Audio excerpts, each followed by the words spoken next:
ঠাকুর মা স্বামীজির শ্রীচরণে ভক্তিপূর্ণ প্রণাম জানিয়ে আজকের নিবেদন ঠাকুরের নরেন ও নরেনের ঠাকুর স্বামী বুধানন্দ।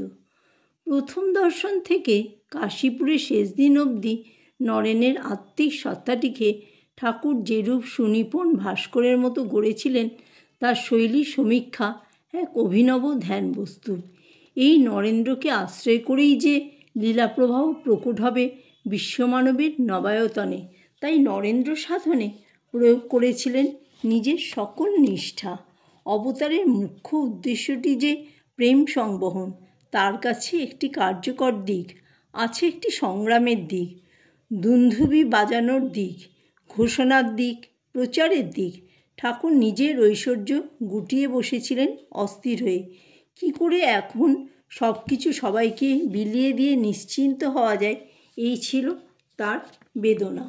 সাধনার প্রবল ঝঞ্ঝাঘাতে নিজের শরীর এত কোমল হয়ে গিয়েছিল যে লুচি ভাঙতে আঙ্গুল দিয়ে রক্ত বার হয়, কিন্তু প্রাণের স্বাদ দাঁড়ে দাঁড়ে গিয়ে জীবের দুঃখ দূর করেন, জ্ঞান দান করেন, প্রেম বিতরণ করেন। কিন্তু ওই তনুতে সে বিপুল কার্য একেবারেই অসম্ভব। এই জন্যে শ্রীরামকৃষ্ণ প্রাণে যে কী গভীর বেদনাবোধ তা সাধারণের অজ্ঞাত। গিরিশবাবু বললেন, একদিন পরমহংসদেবের নিকট যাইয়া দেখি তিনি ঝরঝর কাঁদিতেছেন ও বলিতেছেন, নিতাই আমার হেঁটে হেঁটে ঘরে ঘরে প্রেম দিয়েছিলেন, আমি কিন্তু গাড়ি না হলে চলতে পারি না। আর এক সময় বলেছিলেন, আমি সাগু খেয়েও পরের উপকার করব। রসরাজ ঠাকুরের প্রাণে ছিল জমাট বাঁধা জীবকারুণ্যের এত বেদনা, এক কথা কেউ জানত না, বুঝত না। নরেনকে তাই হেসে বহু দুঃখে বলেছিলেন ভূতের সঙ্গী খোঁজার ব্যর্থ প্রয়াসের কাহিনী। ক্ষুধিত মরুপ্রান্তরের দিকে তাকিয়ে হিমশিখরের প্রাণে কী আরতি জাগে সে কথা কে জানে। নরেনকে দেখেই জেনেছিলেন এই হবে তার স্তম্ভিত বেদনার মুক্তি প্রবাহ। এই নিয়ে যাবে নবভগীরথের মতো শঙ্খ নিনাদে তার প্রেমের গঙ্গাধারা দিকে দিকে, দেশ হতে দেশান্তরে।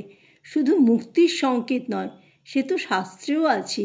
এই নিয়ে যাবে এ ধরার দুঃখ জর্জর জনগণের কাছে ঈশ্বর হৃদয়ের প্রেম সঞ্জীবনী শক্তি সহস্র ফেনিল ধারায়। নরেনকে সব দিয়ে ফকির হলেন, এর অর্থ কী? নরেনের সত্তায় অনুস্যূত হলেন। বলেছিলেন নরেনকে, তুই আমাকে যেখানে নিয়ে যাবি আমি সেখানেই যাব, তুই যা দেখি এখন দিকে দিকে। মহামুক্তির চাবিটি নিজের হাতে বজ্র মুষ্টিতে রেখে দিলেন। বিবেকানন্দ শ্রীরামকৃষ্ণের নূতন আত্মপ্রকাশ। বিবেকানন্দ শুধু শিষ্য নন, আত্ম অভিব্যক্তি।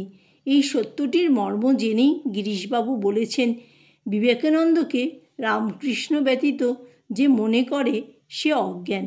বিবেকানন্দ যদি হতেন রামকৃষ্ণ ছাড়া, তাহলে গিরিকন্দরে ধ্যানলীন হয়ে থাকা সম্ভব হতো তার পক্ষে।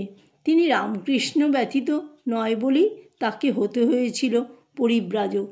তিনি সব হয়েছেন, তাই তাকে ধ্যানের আসন থেকে জোর করে তুলে পাঠালেন জন অরণ্যে, তার সব হওয়ার মাঝখানে।